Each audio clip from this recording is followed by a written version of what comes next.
রাঙ্গামাটি শহরের অন্যতম বৃহৎ আসাম বস্তি শ্মশানর দীর্ঘদিনের পানি সংকট নিরসনে উদ্যোগ লই পার্বত্য বিষয়ক মন্ত্রণালয়ের প্রতিমন্ত্রী মীর হেলাল। জানা যায় শ্মশানগানোর সংস্কার ও পানি সংকট লয়ের সামাজিক যোগাযোগ মাধ্যমত প্রকাশিত একখানে স্ট্যাটাস তার নজরতাই।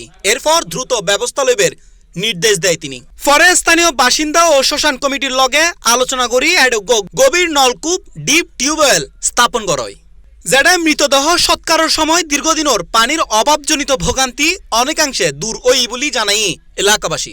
খুব কষ্ট এখানে লাশটা টানলে, সুতরাং আজকে যেহেতু আমাদের পার্বত্য প্রতিমন্ত্রীর উনি ব্যক্তিগতভাবে একটা আমাদেরকে ডিপ টিউবওয়েল দিয়েছেন, এটার মাধ্যমে আমরা যে লাশগুলো আসবে আমরা সৎকার করতে অনেক সুবিধা হবে, পানির অভাব হবে না। সুতরাং আমি আসাম বস্তির পক্ষ থেকে, শ্মশান কমিটির পক্ষ থেকে ওনাকে আন্তরিক ধন্যবাদ জানাচ্ছি। আমরা মূলত আমাদের যিনি পার্বত্য অঞ্চলের প্রতিমন্ত্রীর দায়িত্ব রয়েছেন ব্যারিস্টার মীর হেলাল মহোদয়, উনি এই পানি সংকটের একটি সামাজিক যোগাযোগ মাধ্যমে জানতে পেরেছেন এই শ্মশানে পানি সংকট রয়েছে, সঙ্গে সঙ্গে উনি আমাকে জানিয়েছেন এটার জন্য প্রয়োজনীয় ব্যবস্থা গ্রহণ করার জন্য। বিগত 10-15 বছর ধরে আমাদের শ্মশানের কোনো উন্নয়ন হয় নাই, উন্নয়ন কার্যগুলো সম্পন্ন হয় নাই।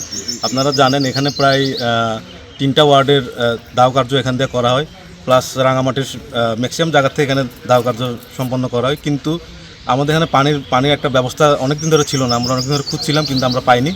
কিন্তু এখন হচ্ছে যে আমরা আমাদের শ্রদ্ধেয় প্রতিমন্ত্রী মিরার ভাইয়ের মাধ্যমে এবং আমাদের শ্রদ্ধেয় বড় ভাই সাব্বির ভাইয়ের মাধ্যমে আমরা এটা বাস্তবায়ন করতে পেরেছি। শ্মশান কমিটির নেতৃবৃন্দ জানায় গত 17-18 বছরত শ্মশানগানোর উন্নয়নে তেমন হন কার্যকরী উদ্যোগ গ্রহণ করানো হয়। এখন ফেসবুক স্ট্যাটাসে গুরুত্ব দিয়ে দ্রুত সমস্যার সমাধান গড়নে তারা প্রতিমন্ত্রীর প্রতি কৃতজ্ঞতা প্রকাশ করে। স্থানীয় আশা ভবিষ্যতে এ ধরনের জনমুখী উদ্যোগের মাধ্যমে এলাকার অন্যান্য সমস্যারও সমাধান হইব।